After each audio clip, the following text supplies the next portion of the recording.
पशुपति पारस का गठबंधन आरजेडी के साथ होने जा रहा है। लालू यादव पशुपति पारस की जो जुगलबंदी है, कहीं ना कहीं चुनौती तो बनेगी चिराग पासवान के लिए ना।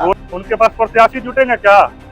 हाँ बोलिए, प्रत्याशी जुटने का काम होगा क्या? उनका जनाधार सीटों पर उनकी तैयारी है। अरे जमानत जब्त हो गई, 5 सीट पर जमानत जब्त हो जाएगी। उनकी कोनो जनाधार है? आपको याद होगा 2 साल पहले पूर्व में मेला लगता था बाबा चौरमल का, वहाँ ने उनको समाज में नकारने का काम किया है, अपमान करने का, वहाँ से उसको भगाया गया, समाज ने नकार दिया है। कोई उनके पास जनाधार है ही नहीं, न 3 में है न 13 में है। और गठबंधन किसके साथ करेंगे? नहीं करेंगे। आपकी पार्टी एनडीए में 3 में है, 13 में है। सुन लीजिए मेरी बात, बिहार के पूर्व मुख्यमंत्री मौजूदा वक्त में केंद्रीय मंत्री जीतन राम मांझी का बयान है, मैं उनका बयान को तरफ से मैं कुछ नहीं कर रहा हूँ। उन्होंने कहा कि बीजेपी और जेडीयू ने सीटें बांट ली है, बीजेपी और जेडीयू ने धोखा दिया है, सीटें बीजेपी जेडीयू ने बांट ली। आपके हिस्से क्या है आप बता दीजिए। सीटों के बंटवारे की बात नहीं कर रहा हूँ, नीतीश कुमार ही मुख्यमंत्री होंगे 25 के बाद। हम वही तो बोल रहे हैं कि एनडीए का शीर्ष नेतृत्व तय करेंगे। और आने वाले समय में देखिए, मुख्यमंत्री जी का तो कार्यकाल बहुत अच्छा ही रहा है, 2005 से लेकर 2025 तक। आपकी पार्टी के नेता जेल भेजने की बात करते थे, उनको सवाल उठाते थे, नीतीश कुमार को लेकर क्या-क्या कहा है? हम लोग नमस्कार, आप देख रहे हैं 4 PM और मैं हूं अभिषेक मिश्रा। देखिए, पूर्व केंद्रीय मंत्री और राष्ट्रीय लोक जनशक्ति पार्टी के राष्ट्रीय अध्यक्ष पशुपति पारस ने एनडीए छोड़ने का ऐलान कर दिया है और पशुपति पारस का प्लान बहुत साफ है। भतीजे चिराग पासवान से पुराना हिसाब किताब चुकता करना है। चिराग पासवान जिन सीटों पर उम्मीदवार उतारेंगे, चाचा पशुपति पारस उन सीटों पर उम्मीदवार जरूर उतारेंगे। खेल कमोबेश वैसा ही जैसा 2020 के विधानसभा चुनाव में चिराग पासवान ने नीतीश कुमार के साथ खेला था। एनडीए में सीट शेयरिंग को लेकर जीतन राम मांझी का दावा यह है कि सीटों का बंटवारा भाजपा जेडीयू ने कर लिया। अब जीतन राम मांझी का दावा अगर सही है तो सवाल यह है कि फिर चिराग, मांझी और कुशवाहा के हिस्से क्या आया। तो एनडीए में सीट शेयरिंग पर भी बात करेंगे। हमारे साथ चिराग पासवान की पार्टी यानी लोक जनशक्ति पार्टी रामविलास के प्रदेश प्रवक्ता दिनेश पासवान है। दिनेश जी, चाचा ने ऐलान कर दिया है कि वो एनडीए में नहीं है, एनडीए उन्होंने छोड़ दिया है। भारतीय जनता पार्टी से, जेडीयू से, एलजेपी से उनका कोई नाता रहा नहीं। लेकिन ये सवाल है कि जो खबर निकलकर सामने आ रही है, चिराग की मुसीबत बढ़ाएंगे चाचा। जिन सीटों पर आपकी पार्टी का उम्मीदवार होगा, उन सीटों पर वो उम्मीदवार उतारेंगे, तो जाहिर है संकट बनने वाले हैं 2025 में। कोई संकट बनने वाले नहीं है। आपको बता देना चाहते हैं कि पहली बात तो एनडीए में तो थे ही नहीं।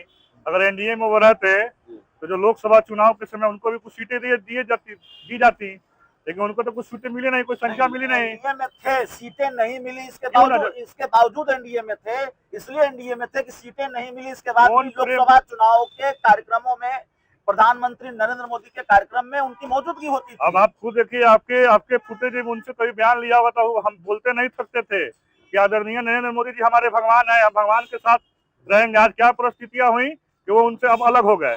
परिस्थितियां हुई, आपने अलग होने के सिवाय कोई रास्ता नहीं छोड़ा। चिराग पासवान देखिए, कोई अलग, जिनके पास जनाधार रहता है लोग उसी को पूछते हैं।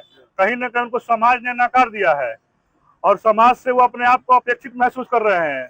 तो जिनके पास जनाधार रहता है, गठबंधन दल उसी को पूछती है। लेकिन जनाधार का इम्तिहान तो अभी हुआ नहीं। कैसे नहीं हुआ, ये बताइए ना। लोकसभा चुनाव में दिनेश जी वो लड़े नहीं, विधानसभा चुनाव बाकी है, उसका नतीजा बाकी है। अगर जनाधार रहता तो चुनाव लड़ते ही, ऐसा तो नहीं है। वो तो गठबंधन में थे ही नहीं और अपने आप से निर्णय ले रहे हैं, नहीं ले रहे हैं। कल उनका कार्यक्रम हुआ था, आपके कैमरा में कैद हो गए या विजुअल लिए होंगे, तो क्या उसमें भीड़ थी? बिल्कुल भीड़, कोई भीड़ नहीं थी।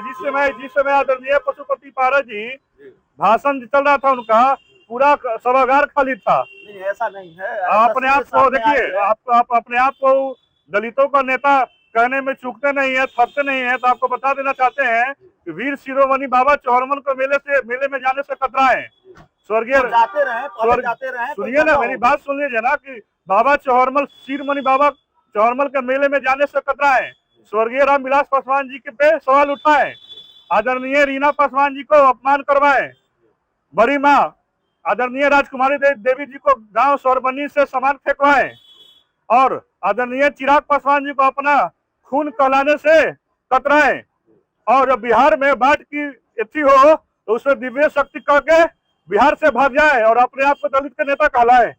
बोलिए, आरोप तो आप पर भी है, चिराग पासवान पर भी है कि राजकुमारी देवी के मामले में घटिया राजनीति की है, परिवार के मामले को सामने राजकुमारी देवी जी को सब कुछ फुल लीड आदरणीय चिराग पासवान जी शुरू से किया करते हैं, आज भी कर रहे हैं। और कहीं ना कहीं राजकुमारी देवी अपने आप को असहज महसूस कर रही है। गांव में उनका सामान फेंकवाया गया, घर से उनको प्रताड़ित किया गया, पशुपति पारस जी की पत्नी के द्वारा उनका सामान को फेंकवाया गया, तो कहीं ना कहीं असहज महसूस की। और आदरणीय चिराग पासवान जी वहां पे जाने का काम किए, अपनी माता से मिले, माता की सुरक्षा मुहैया कराए। ठीक है, चलिए ये पारिवारिक मामला है। चिराग पासवान जी ने भी कहा कि भाई हम बहुत सहज नहीं होते हैं पारिवारिक विषयों को सामने लाने में, और पारिवारिक विषयों पर बात करने में मैं भी बहुत सहज नहीं हूं, लेकिन चूंकि ये बातें मीडिया में आती हैं तो सवाल हमें पूछने पड़ते हैं। लेकिन जो बेसिक सवाल है हमारा, जो हम आपसे जानना चाहते हैं कि पशुपति पारस का गठबंधन आरजेडी के साथ होने जा रहा है, लालू यादव पशुपति पारस की जो जुगलबंदी है, कहीं ना कहीं चुनौती तो बनेगी चिराग पासवान के लिए ना। कोई चुनौती नहीं बनेगी। 12 दिन, 3 में, 13 में उनका क्या गठबंधन का स्वरूप होगा नहीं होगा, उनके पास प्रत्याशी जुटेंगे क्या? हाँ बोलिए, प्रत्याशी जुटने का काम होगा क्या? उनका जनाधार सीटों पर उनकी तैयारी है। अरे जमानत जब्त हो गई, 5 सीट पर जमानत जब्त हो जाएगी, उनकी कोनो जनाधार है? आपको याद होगा 2 साल पहले पूर्व में मेला लगता था बाबा चौहरमल का, वहां ने उनको समाज में नकारने का काम किया है, अपमान करने का, वहां से उसको भगाया गया। कहीं ना कहीं समाज के नकारे गए हैं। हम लोग के वीर शिरोमणि बाबा चौहरमल का मेला लगता है ना जी, हमारे समाज का धरोहर रहे हैं, हमारे समाज का नायक रहे हैं, तो मेला में जाने का काम क्यों नहीं किए? कहीं ना कहीं उनको दलित समाज ने नकार दिया है, कोई उनके पास जनाधार है ही नहीं, न 3 में है न 13 में है। और गठबंधन किसके साथ करेंगे? नहीं करेंगे। आप नहीं, आपकी पार्टी एनडीए में 3 में है कि 13 में है? जीतन राम, सुन लीजिए मेरी बात, बिहार के पूर्व मुख्यमंत्री, मौजूदा वक्त में केंद्रीय मंत्री जीतन राम मांझी का बयान है, मैं उनका बयान को तरफ से मैं कुछ नहीं कर रहा हूँ। उन्होंने कहा कि बीजेपी और जेडीयू ने सीटें बांट ली है, बीजेपी और जेडीयू ने धोखा दिया है, सीटें बीजेपी जेडीयू ने बांट ली। आपके हिस्से क्या है, आप बता दीजिए कितनी सीटें देखिए जेडीयू ने आपको दी है? गठबंधन जो हम लोग का एनडीए का जो घटक दलों का जो गठबंधन है, गठबंधन की कोई मर्यादा होती है, कोई सीमाएं होती हैं, गठबंधन कोई धर्म होता है। और बात रही जीतन राम मांझी की, तो अपने आप को जो भी संख्या बल बोले हैं, तो हर पार्टी की अपनी इच्छाएं होती हैं, अपनी सीमाएं होती हैं। हर पार्टी चाहती है कि हम बहुत ज्यादा सीटों पर चुनाव लड़े, तो कहीं ना कहीं ये गठबंधन दल में आपस में बैठकर ही सीटों का निर्णय लिया जाएगा, कौन कितने दलों पे चुनाव लड़ेगी नहीं लड़ेगी आने वाले वक्त में ही साझा हो जाएगी। बिहार की जनता के सामने उनको बहुत तकलीफ है कि एनडीए में भाव सिर्फ चिराग पासवान और नीतीश कुमार को मिल रहा है, झारखंड में आपको सीटें मिल गई, दिल्ली में आपको सीटें मिल गई, उनको नहीं पूछा देखिए ये एनडीए घटक दल और शीर्ष नेतृत्व तय करती है कि कौन सीटें पे कहाँ से चुनाव लड़ेगी। हम लोग झारखंड में चुनाव लड़े या दिल्ली में लड़े, तो एनडीए भी जो शीर्ष नेतृत्व है वो तय करते हैं। और बात रही जीतन राम मांझी की, तो जाहिर सी आपको बता रहे हैं कि सबकी अपनी इच्छाएं होती हैं, चाहते हैं कि हमारे दल से जितना संख्या में हम चुनाव जीते हैं। और हम लोग में एनडीए में कोई सीटों के बंटवारे को लेकर कोई किंतु परंतु नहीं है, आपस में बैठेंगे शीर्ष नेतृत्व और आपस में सीटों का मसला सुलझ जाएगा। किंतु परंतु बहुत है एनडीए में, सीटों के बंटवारे को लेकर भी है। अगर किंतु परंतु नहीं होता तो जीतन राम मांझी को यह नहीं करना पड़ता कि बीजेपी जेडीयू ने हमको धोखा दिया है। सीएम फेस को लेकर किंतु परंतु है। सुनिए, आप एनडीए के एक महत्वपूर्ण दल के प्रवक्ता हैं, लोक जनशक्ति पार्टी रामविलास के प्रवक्ता है दिनेश जी, लंबे वक्त से मैं तो कहता हूँ कि काफी वक्त से आप पार्टी से जुड़े हुए हैं, चिराग पासवान के करीबी हैं, आपका बयान आधिकारिक माना जाएगा। कर दीजिए, नीतीश कुमार 2025 के बाद मुख्यमंत्री होंगे। हम वही तो बोल रहे हैं आपको कि शीर्ष नेतृत्व और आदरणीय मुख्यमंत्री जी के जो भी उनका जो विजन है, विजन की बात नहीं है, आप कह दीजिए ना, लोजपा रामविलास का प्रवक्ता है कि नीतीश कुमार ही 2025 के बाद भी मुख्यमंत्री होंगे अगर एनडीए को बहुमत मिला।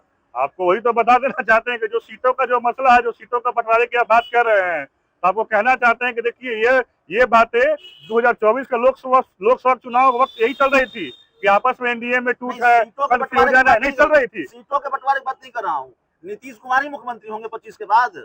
वही तो बोल रहे हैं कि एनडीए का शीर्ष नेतृत्व तय करेंगे। और आने वाले समय में देखिए मुख्यमंत्री जी का तो कार्यकाल बहुत अच्छा ही रहा है, 2005 से लेकर 2025 साल। अरे आपकी पार्टी के नेता जेल भेजने की बात करते थे, उनको सवाल उठाते थे, नीतीश कुमार को लेकर क्या कहा है? हम लोग 2020 में हम लोग की पार्टी ने, हमारे नेता ने अलग चुनाव लड़ने का निर्णय लिए थे और हम लोग अकेले अपने चुनाव लड़े। पार्टी अपनी जो भी जमीन खोई हुई थी या जो भी उनकी था, जो हम लोग का जो नेता का जो बिहारी फर्स्ट जो विजन था, उस कोऑर्डिनेशन कमेटी में नहीं बैठ पाई, इसलिए हमारे नेता ने निर्णय लिए और संजोग से हमारे नेता बिहार के एक लोकप्रिय नेता के तौर पर उभरे और हम लोग 25 लाख मत प्राप्त भी किए। और आज हम लोग गठबंधन दल में है तो कोई किंतु परंतु कहीं तक है ही तो आप नहीं। लोग भी तो नारा लगाते हैं 2025 माफ कीजिएगा बिहार का सीएम कैसा हो, अच्छा ये बताइए, चिराग पासवान जैसा हो, ये बताइए, कब बनेंगे चिराग सीएम? लोक जनशक्ति पार्टी के हर कार्यकर्ता चाहेगा, हर एक कार्यकर्ता चाहेंगे हमारे नेता बिहार के सीएम हो, तो बिहार के मुख्यमंत्री हो। सम्राट चौधरी की दावेदारी पहले है ना, सम्राट चौधरी इनकी दावेदारी पहले है नहीं है कि पार्टी का कार्यकर्ता के साथ हम भी चाहेंगे कि हमारे नेता विधानसभा का चुनाव लड़े। हम कार्यकर्ता कैसे, तो हम भी चाहेंगे ना कि हमारे नेता चुनाव लड़े। तो हर पार्टी का हर कार्यकर्ता चाहती है कि उनका नेता शीर्ष कुर्सी पर बैठे। चलिए, हमारे साथ दिनेश पासवान थे, लोक जनशक्ति पार्टी रामविलास के प्रवक्ता हैं, और जाहिर है जो जरूरी सवाल चिराग पासवान को लेकर, चिराग पासवान की पार्टी को लेकर और चिराग पासवान के चाचा को लेकर 2025 के बिहार विधानसभा चुनाव को लेकर, इन सारे सवालों के जवाब तलाशने की कोशिश हमने की है। इस रिपोर्ट में इतना ही। बहुत बहुत धन्यवाद।